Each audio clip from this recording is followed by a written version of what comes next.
I'd like to call to order the Peabody Planning Board meeting, the agenda for Thursday, April 18, 2024, held at 7 p.m., Peabody City Hall, Wigan Auditorium, 24 Lowell Street, Peabody, Massachusetts. This meeting is being broadcast through Public Access TV. First item on the agenda is the approval of the minutes of the April 4th, 2004 meeting. Mr. Chairman, move that we approve the minutes of the meeting of April 4th, 2024. You have a second?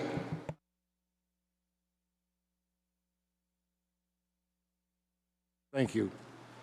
Next item on the agenda is site building permit, is A&R Land Court, 8 Elm Street and 8 Elm, parcels ID 075-193 and 075-193A.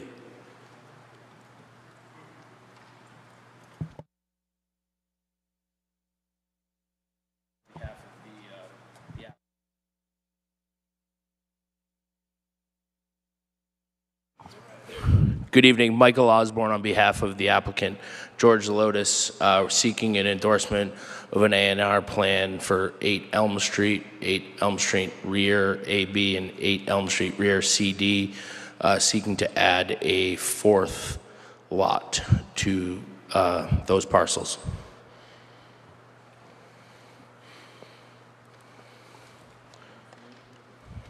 Yeah, Mr. Chairman, I will thank you, Attorney Osborne. I had spoken to Attorney Osborne earlier today on this, and I had some questions in regards to the proposed plan, of which we have the copies of the hard.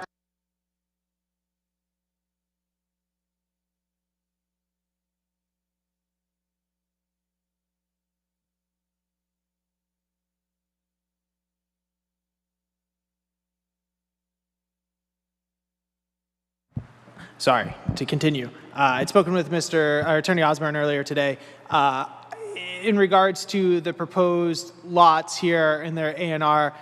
Just not to be confused, in the application they include the original plan that created the original 3 existing lots on there. There's now a new plan, which is the ones on the table and was on the digital packets as well, where they're creating this new lot D with 7,502 square feet. This new lot lines to get this lot, I believe, raises some questions and concerns, with my idea being that I believe that the applicant would need to go in front of the Zoning Board of Appeals first before they can get an endorsement of said plan. My reason being is that let me just make sure I get these lots right here before we continue. In the plan included in the application, which was Exhibit A, Lot C, which would now in the new plan become C1, as it exists today as Lot C, has 0 frontage. And then when they change it, they're creating a new lot, Lot C1, new to these new lot lines. That lot will also have under the 50-foot minimum of frontage that a lot would need, therefore I believe they would need to go in front of the Zoning Board of Appeals first to get a variance to allow said Lot C to be a non-conforming lot, but conforming under the zoning rules and regulations. Then also, as another minor issue, the plans in front of the board this evening do not have the correct designation on them. Lot on the new plan B1 is labeled as number 8 rear A and B. That should be rear C and D, and then the new C1 is listed as number 8 rear C and D. That should be lot rear A and B.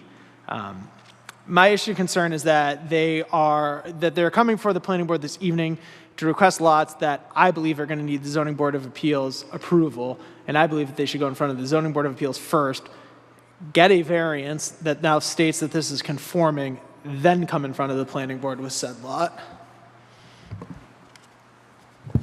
Any questions or comments from the board? I have a question through you, Mr. Chairman, to Drew. Is this your opinion, or did you speak to somebody about it? Did you speak to the city solicitor? Did you speak to Kurt? Or is this just your interpretation? I've spoken with the building commissioner. I've spoken with the director of director of community development. I've yet to speak with our city solicitor, but in looking at this case, the property does not have frontage. There's zero frontage. Well, there's zero frontage right now. Exactly, and there, according to Mr. Mello, there's a variance that exists, but that's for the old lot. This is now a new lot that's being created. Okay. So the building inspector and the director of community development concur with your statement? That there should be zoning board look at this first. Okay, perfect. Thank you. Any other questions from the board? Any other comments from the board?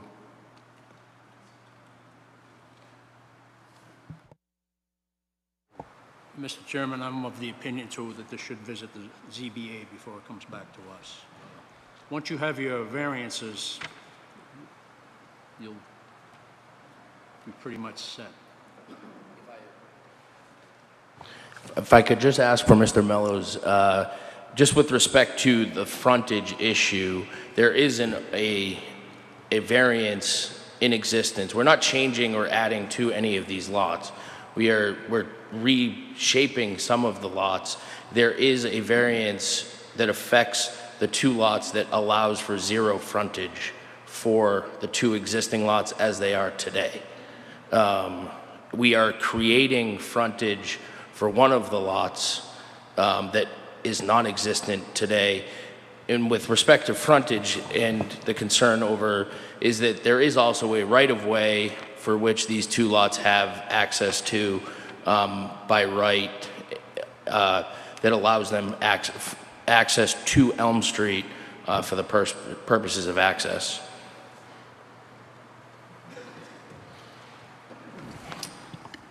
Mr. Chairman, so I understand that there's going to be a new subdivision here, but these lots, what is it, B and C that are pre-existing with C not having the frontage, both of these lots have been accessible for many, many years by the right-of-way. Is that correct? 20 years? That is correct. So it's my opinion that having the zero frontage on the street really is not significant. To your point, though, the adequacy of way is not the issue here. That's not a zoning issue. The issue is that by our zoning ordinance, lots in R2 are required to have 50 feet of frontage. This lot, Lot C, as was included in the application, has a variance that allowed it to be built with no frontage. This new lot, C1, is now a new lot that also has zero frontage, or not zero, I mean, without doing out the scale right now, I mean, it looks to have somewhere between 5 feet to maybe a little bit more frontage, not 50 feet. Therefore, the planning board would be creating a non-conforming lot. And through the chair, Drew, I'm not disagreeing with you. I'm just pointing out just the facts that are, have been in place for years, and that is, they use the right-of-way, and it's a pre-existing non-conforming lot. But I don't disagree with what you're saying. I'm just pointing out all the facts. Just to clarify, not pre-existing non-conforming in the sense that this lot was created prior to zoning. This lot was created thanks to a variance that was granted, varying our zoning to allow it to have no frontage. The applicant is now seeking to change the lot line again, which I contend creates a completely new lot now, which is now this C1 lot. Through the chair, as I look at the plan, it appears that lots B1, D, and A1 all have frontage, 50 feet, at least, on Ian Circle. Is that right? That is correct. Ian Circle is a way in existence, constructed? Yes, it is. Okay, so the only lot in question is Lot C1. The rear lot, Yeah. what is known on the, what is shown on the plan is C1. Attached to the materials that was submitted is, I think, an older A and R. That's correct. That's the existing layout of the three lots And it- on Elm Street. Is this the plan that the Board of Appeals granted a zero frontage variance to Lot C based on? Yes, they granted a zero frontage variance to lots B and C on that plan that you're referencing. I tend to agree with Drew that Lot C containing 11,196 square feet got a variance. This is not the same lot, because it's not on the plan. I would just say, to be on the safe side, you'd want to go before the Board of Appeals. It's a different lot, they might want to, they probably won't change anything about it, but I think it's a new lot. It's not the same exact lot that was granted a zero frontage variance. That's my view. Just one other comment. It seems as though this concept actually helps give proper frontage to a lot that doesn't currently have it, which I think is kind of nice. So what they're defining as Lot B1 currently has no frontage, and they're creating frontage for B1 on Ian Circle because these two duplexes got built prior to Ian Circle being built. So in that regard, I think that's a positive thing, even though the frontage is in the back of the house, but that doesn't really matter. If you notice, going up Ian on the left, Lot A1 has 54 feet, even though it doesn't need any because it has Elm Street frontage. The new lot, proposed Lot D, has 50 feet of frontage on Ian. The second lot, identified as B1, ends up with 50 on Ian. And I see what you were saying, Drew, somewhere between 5 to 15 feet for Lot C1. Just to clarify, as Lot B, I'm speaking off the plan that was included in the application, which is dated 1985. Lot B, as it exists today, will actually be losing frontage. It will be going down to just meet the minimum now at 50. It has frontage as it exists today on Ian Circle. But what I'm saying is that when it was built, when those two duplexes were built, Ian Circle didn't exist. Do you understand that concept? Okay. So they had to get something from the ZBA, relief, to have zero frontage on Elm Street and use the right of way to get to and from the house. That's all I'm saying. Yeah, I just wanted to clarify that you had mentioned that now they're getting more frontage. They're not. They're losing their frontage on Ian Circle. No, I think it's true. It's important to note that they are getting more frontage because they never, according to Roy, and what we're seeing on this 1984 plan, they never had frontage because that street didn't exist. So this new plan and this new proposal actually creates the frontage for the first time, which is a reason why I think it should probably go back to the ZBA, because the approval of the zero frontage that Peter referenced didn't account for this other street even being there, Ian Circle. So there was no frontage before in 1984. There hasn't been frontage this entire time. Now maybe they've enjoyed it because Ian Circle got created. But this is newly created frontage for 3 lots. They didn't have they didn't have a street before. So I think for that reason, I think I agree. I mean, I think it's all good points. It's great that now these lots would be accessible from a street, but I don't think tonight's the time to approve it. I think I agree with your assessment that zoning board needs to weigh in on this first, because again, I think this wholesale changes. This isn't just one lot with, on Elm Street that's getting sort of broken up and redistributed. It's kind of a massive change, I think.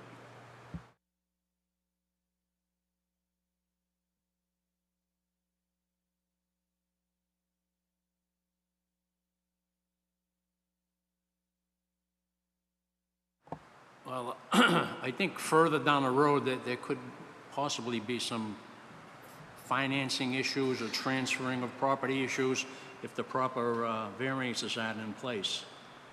We could approve it, but that might put a roadblock in somebody's way in the future. So I would suggest also a visit to the ZBA and then come back. Nobody is against this. It's just we want to be technically correct. Understanding the board's position, I guess just with respect to the zoning board and the buildability of these lots, I don't necessarily know if, not to create issues that's in front of this board, it's more whether the A&R is to be endorsed, but I understand that that's unlikely tonight and something we'll have to come back for down the road.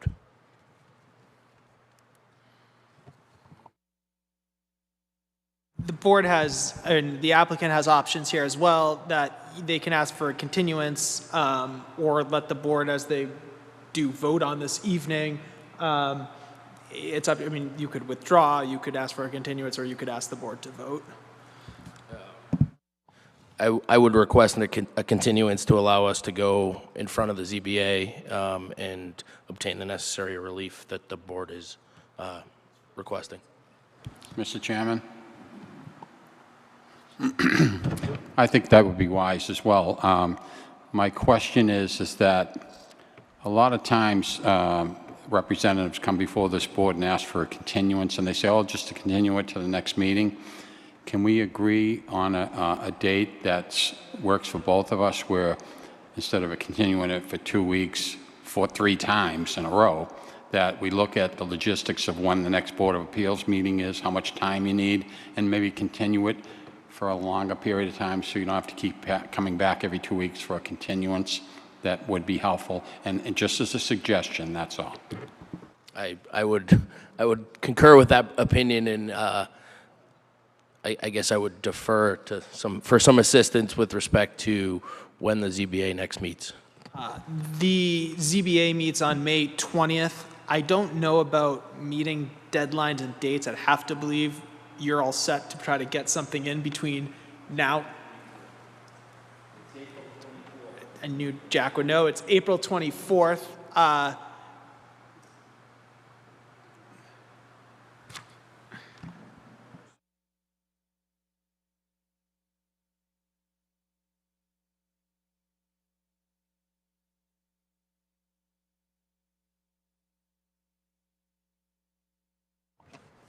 If I can just have a moment to confer with Mr. Mello with respect to his thoughts, and then if you want to move to your next agenda item and come back to this, that would be appreciated.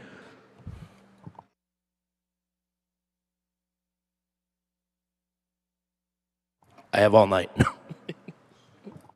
Say the board might just want to make a motion to recess until a later time of the meeting, this meeting. Mr. Chairman, in the matter of 8 Elm Ave, I would move to allow a recess and revisit this later in the evening. Second.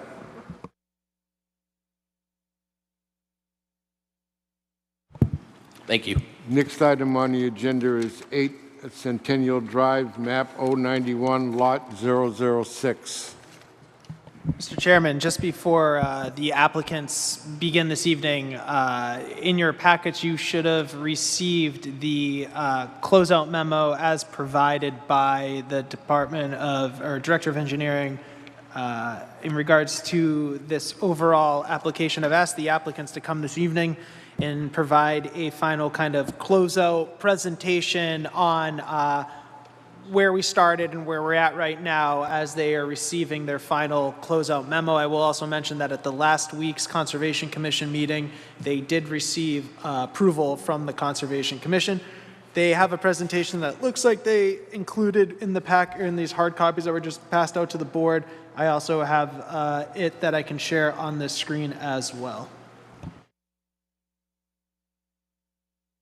Thank you, Mr. Chair. John Kelty on behalf of the applicant, and I'm going to introduce Steve Morris and John Pelletier, who are going to present that very brief and very complete sort of summation of where we stand and why we feel we're eligible for closeout this evening. Thank you.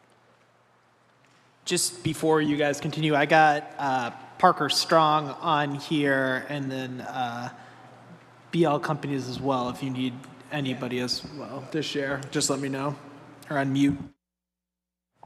Great. Thank you, everyone, for the time this evening. Just as a quick refresher, I'll cover some slides quickly, but this is, again, the analogic site at 8 Centennial Drive. If you flip to page 3, you can see an aerial of the project as it currently exists. On page 4, the building currently is 500,000 square foot office and manufacturing use that Analogic owns and occupies. As a reminder, our plan is to raise the site, regrade it, and level it for a logistics campus, warehouse and light distribution users, which you can see on page 5, totaling 700,000 feet, 700 some odd parking spaces, and a reduction in the curb cuts.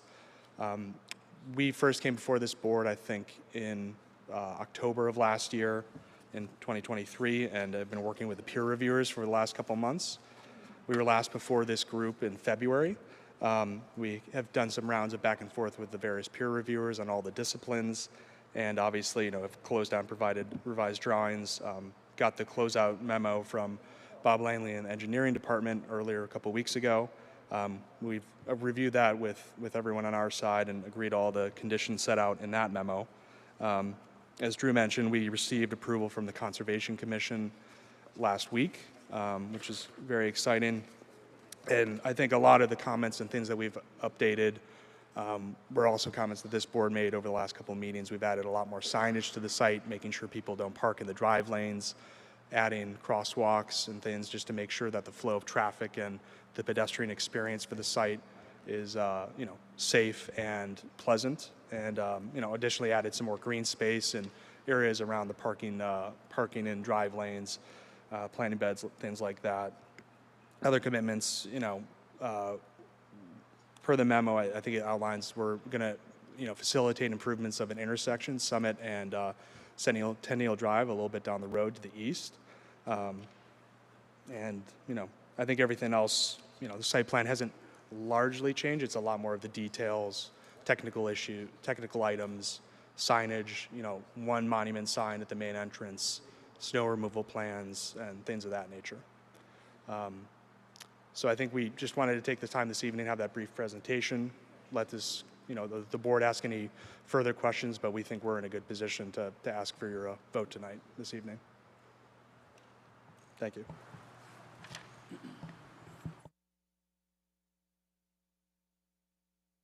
Do we have any questions from the board? Hi, through the chair.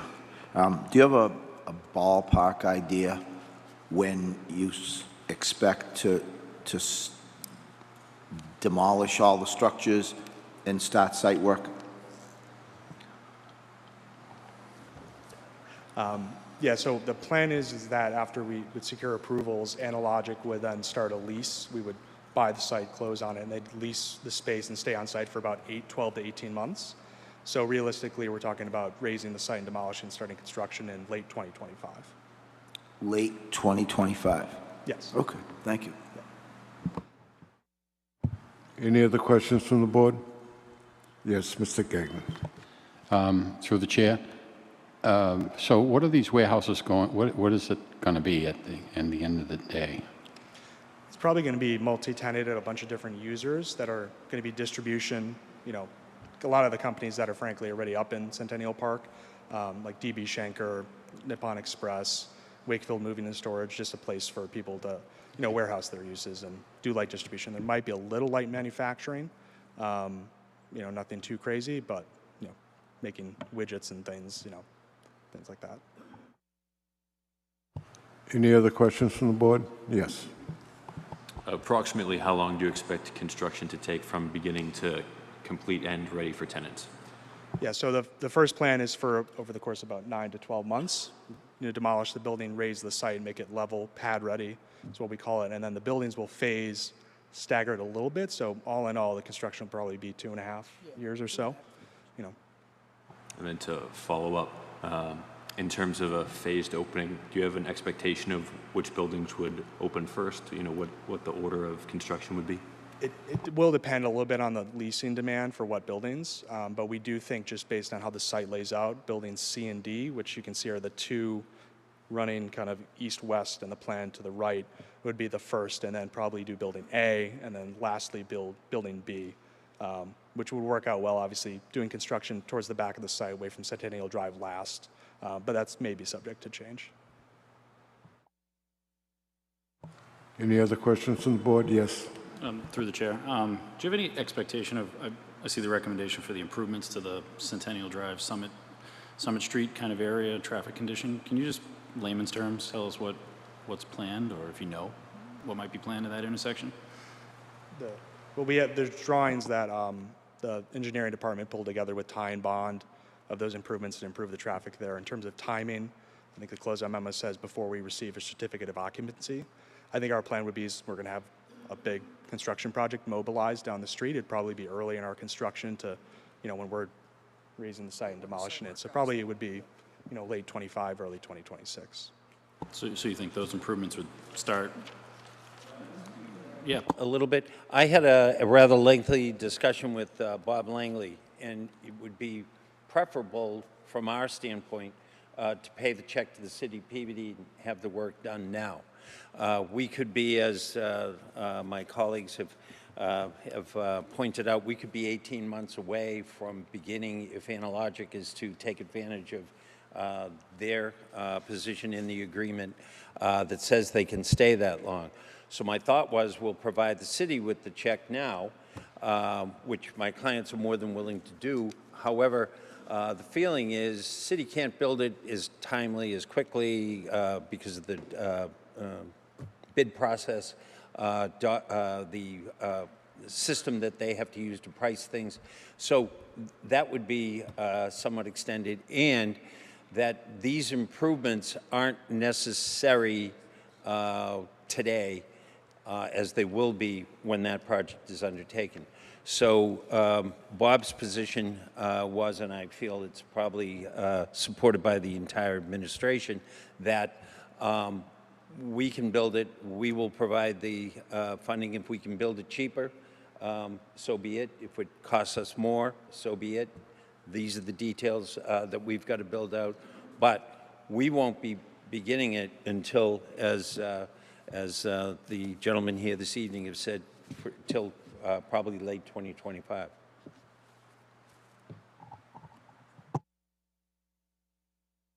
Any other questions from the board? Mr. Chairman, if I may, my only concern with this is that this condition is specific upon this being designed out and then constructed.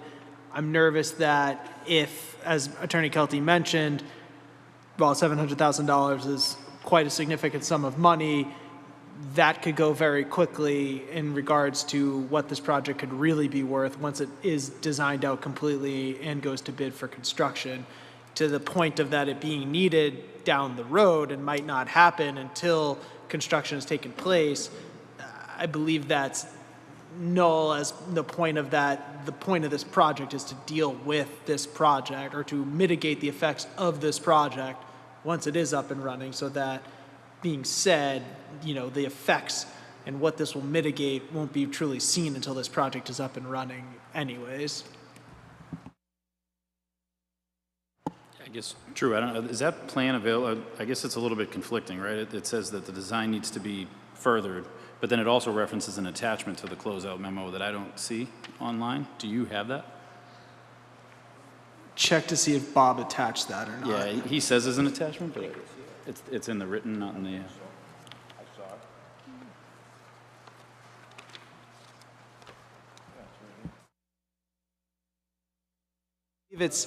I think it's in the final packet as provided in your packet, the digital package provided by the transportation review, if that makes sense. I can share it though.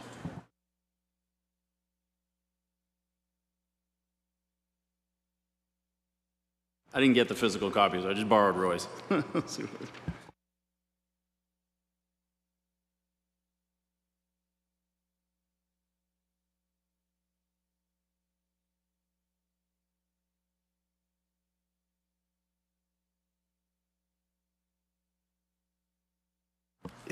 if I could just make a related comment through the chair, but I'm sure that these remediations or remedies for this intersection are going to help, but they're not a silver bullet. The bigger problem exists at the intersection of Linfield, Summit, and County.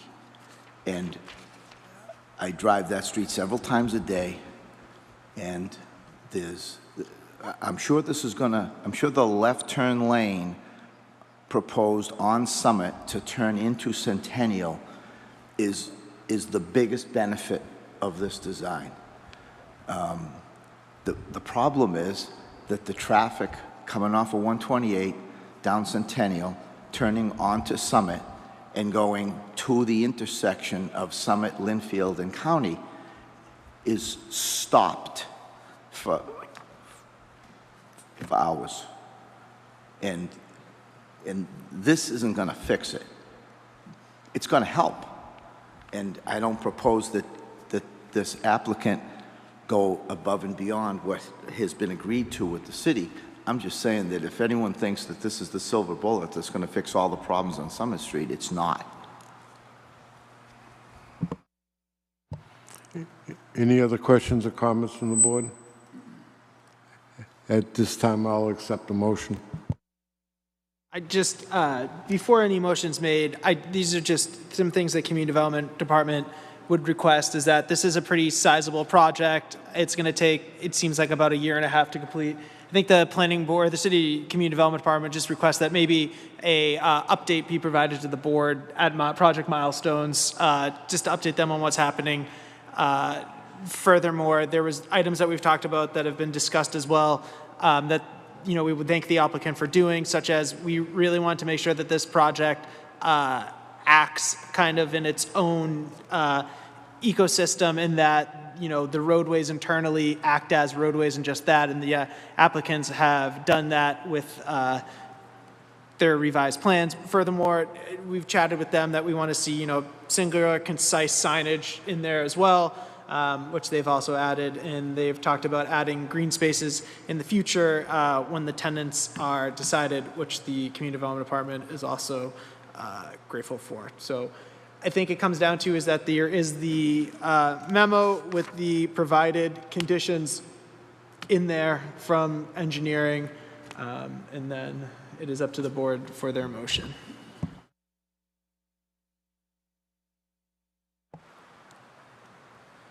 Mr. Chairman, in the matter of 8 Centennial Drive, I would recommend permit to issue with the 15 conditions laid out in Robert Langley, Director of Engineering for the City of Peabody, laid out in his April 10th memo. There are, again, 15 conditions: stormwater, domestic water, sewer, and transportation. So moved. Second. We have a second. Could I have a roll call, please? Mr. Joseph Gagnon, Yes. Mr. John Ford, Yes. Attorney Peter Alvarnites, Yes.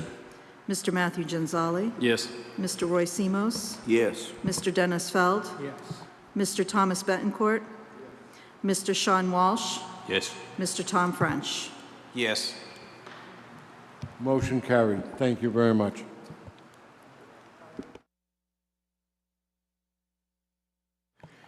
Thank you, everyone. Next item on the agenda is 0 Newbury Street, map 57, lot 74T. Attorney Kelty, this is yours as well, 0 Newbury Street.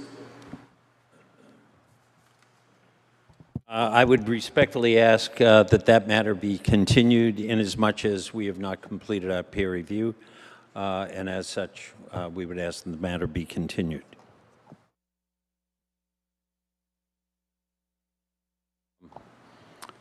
Your May 5 meeting? Is it May 5? Mr. Chairman, to Attorney Kelty, our next meeting would be on May 2nd, which is 2 weeks from today, which is a week, 2 weeks from today. Just as a simple request, inquiry, do we believe that we think that there's going to be a peer review I'll go back to- and that we might possibly maybe, I'll go to the if you second so meeting. choose, I'll go would to the like to second go meeting. further or not? Which would then put us at the, let me figure out that meeting, would be the May 16th meeting. I'll go to May 16th. I'll accept the motion on that. Before I make a motion to extend time, is this the same property that we've been talking about with a back tax issue? Is there any resolution in sight for that? Resolution, I have advised that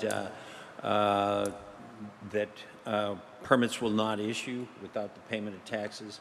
I've also advised that there is another approval not required plan that they would like presented. I've suggested to them that will have an MLC that shows the property to be in tax title, and as such, the planning board would not entertain it.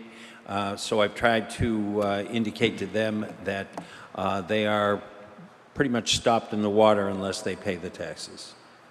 Just so you're aware, at the last